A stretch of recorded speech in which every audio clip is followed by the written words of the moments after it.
गजर करत आमचं दिवस आणि आमचं आयुष्य जात असेल आणि त्या इंद्रायणी नदीमध्ये जेव्हा जलपर्णी येते त्या इंद्रायणी नदीला जेव्हा फेस येतो तेव्हा हीच WTE कंपनी जेव्हा सकाळच्या वेळी फिल्टर न होता मैला मिश्रित पाणी हे नद्यांमध्ये जेव्हा जातं तेव्हा त्या नद्यांमध्ये जलपर्णी येते तेव्हा त्या नद्यांना फेस येतो आणि मग वारकरी संप्रदायाचा हा अपमान भारतीय जनता पक्ष करत नाही का? आणि म्हणून माझा सवाल आहे याच व्यासपीठावर आता या प्रश्नाचं उत्तर सुद्धा आम्ही काय बांगड्या भरल्यात का असं असू शकत? ही एक गोष्ट आहे नदी पुनरुज्जीवन आणि waste to wealth technology park. मग भारतीय जनता पक्षाने सांगावं WTE या कंपनीचं गौडबंगाल नेमकं काय आहे? शहरातल्या 19 STP प्रकल्पांपैकी सगळेच्या सगळे प्रकल्प या कंपनीला किंवा ह्याच्या सिस्टर कन्सर्नला कसे आहेत? मावशी आपल्या घरातला कोणतरी नोकरीला असेल, आहे का नोकरीला?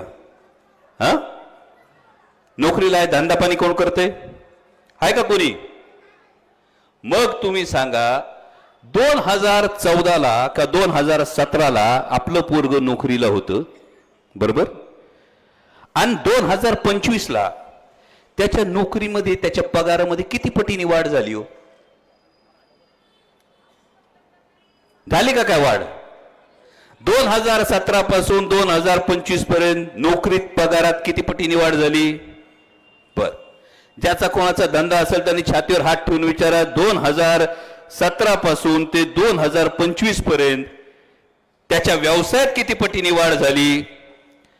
आता गंमत बघा, जो भारतीय जनता पक्ष या नदी व्यवस्थापनाविषयी बोलतो सांगतो सगळ्या STPचं GIS द्वारे निरीक्षण करून आम्ही नद्या प्रदूषण मुक्त करू.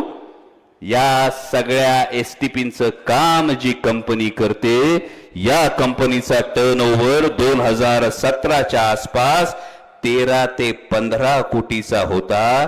2025 मध्ये या कंपनीचा टर्नओव्हर 13 ते 15 कोटीवरून 15,000 कोटी झालाय. आणि मग स्वच्छ प्रशासनाची ग्वाही देणाऱ्या भारतीय जनता पक्षानं सांगावं उद्या आव्हान देतो एक थर्ड पार्टी ऑडिट करा.